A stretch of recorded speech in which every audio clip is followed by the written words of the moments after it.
जय श्री राम दोस्तों, मेरा नाम अभिषेक है और आज हम बात करेंगे भगवान श्री कृष्ण और यजसेनी या द्रौपदी के संबंधों के बारे में।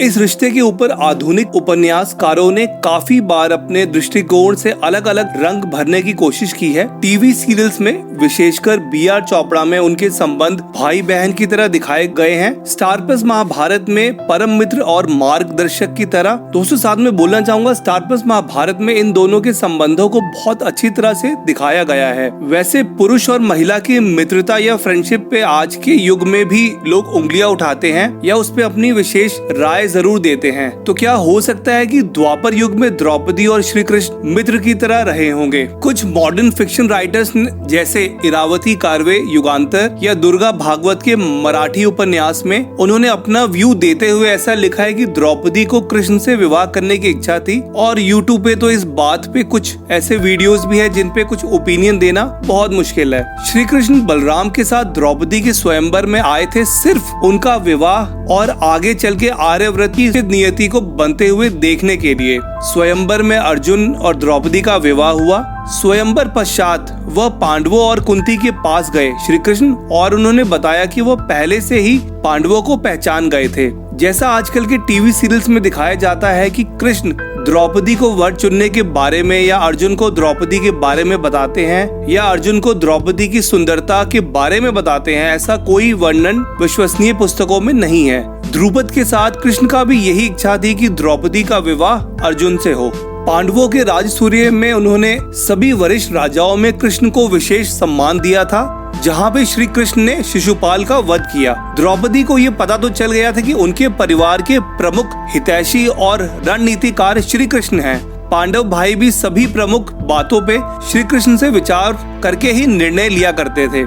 श्री कृष्ण और द्रौपदी की विशेषकर मित्रता तब बढ़ी जब अर्जुन और सुभद्रा का विवाह हो गया था और वो लोग इंद्रप्रस्थ में थे। ऐसा उल्लेख है कि श्री कृष्ण अर्जुन, द्रौपदी, सुभद्रा और सभी स्त्रियों के साथ वन और नदी के तट पे एक आनंदमय वातावरण में रहते थे, जहां नृत्य, संगीत और सभी मित्रता पूर्वक बातें होती थी, जिसे हम आज के जमाने से कंपेयर करें तो उसे आउटिंग, गेट टुगेदर या पिकनिक भी बोल सकते हैं। इस संस्करण को उस द्वापर युग में बहुत अलग या यूनिक माना जा सकता है। द्रौपदी वस्त्रहरण संस्करण में द्रौपदी कृष्ण को अपना मित्र बताती है। द्रौपदी उस समय गोविंद का नाम भी ले रही होती है और भले ही बोरी के शब्दों में द्रौपदी को बचाने वाला धर्म बताया गया है, पर मूलतः परिभाषा से तो वो भगवान श्री कृष्ण ही थे जो बिना दिखे अपना धर्म या मित्रता निभा गए।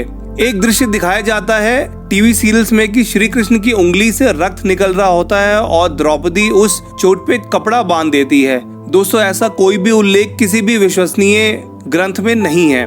द्रौपदी और श्री कृष्ण का प्रमुख और निर्णायक संवाद वर्ण पर्व में आता है, जब अपने अपमान के बाद द्रौपदी बहुत क्रोधित होती हैं और बताती हैं कि ना मेरा कोई पति है, ना कोई पुत्र, ना मेरे संबंधी है, ना कोई मेरा भाई है या ना मेरा कोई पिता है। जब मुझे प्रताड़ित करा जा रहा था तब किसी ने मेरे को नहीं बचाया।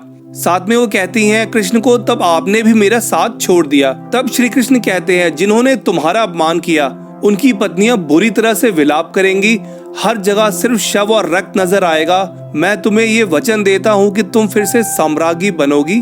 बादल गिर जाए, पहाड़ टूट जाए या समुद्र सूख जाए, पर मेरी कही हुई बात असत्य नहीं होगी। भगवान श्री कृष्ण ने ये भी कहा कि अगर वो वहाँ होते तो कभी द्यूत न होने देते। शांति प्रस्ताव से पहले भी श्री कृष्ण ने यही बोला था कि शांति और न्याय दोनों की बात करेंगे वो। दोस्तों उसी समय पे संजय ने भी ये उल्लेख किया है कि जब वो श्री कृष्ण के कक्ष में गए थे तब श्री कृष्ण, अर्जुन, द्रौपदी और सत्यभामा आनंद पूर्वक बात कर रहे थे और वहाँ पे किसी और को आने की अनुमति नहीं होती थी। तो इन सब बातों से हम ये अंदाजा लगा सकते हैं कि श्री कृष्ण, द्रौपदी, अर्जुन और श्री कृष्ण की पत्नी बहुत अच्छे मित्रता के संबंध में थे। श्री कृष्ण ने जैसा बोला वैसा ही करके दिखाया। महाभारत युद्ध में लगभग सभी लोग मारे गए जो द्रौपदी के अपमान करने वाले लोगों में से थे। एक सही मित्रता की तरह श्री कृष्ण ने अपने कथन को सत्य करके दिखाया। चाहे पांडवों के पक्ष में रणनीति बनाना हो, चाहे उनको बचाना हो या विपक्षियों को मारना हो, वो कभी पीछे नहीं हटे।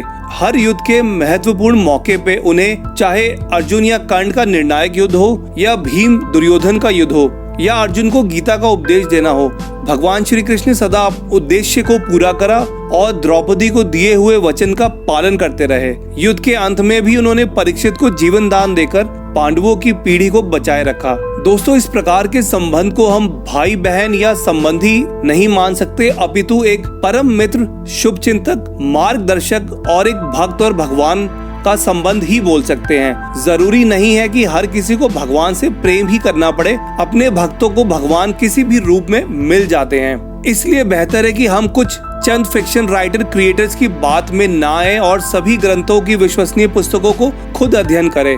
गलत नहीं कहा जाता महाभारत के लिए कि जो इसमें नहीं वो पूरे संसार में नहीं।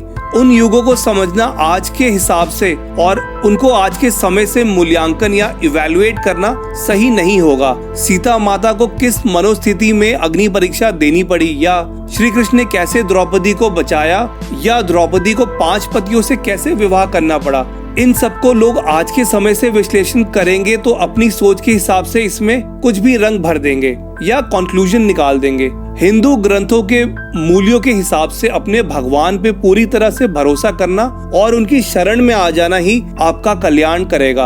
अर्जुन और द्रौपदी दोनों ही इसी के उदाहरण हैं। अगर आपको ये वीडियो पसंद आया हो तो लाइक करें, कमेंट करें, शेयर करें और मेरे चैनल को जरूर सब्सक्राइब करें। जय हिंद।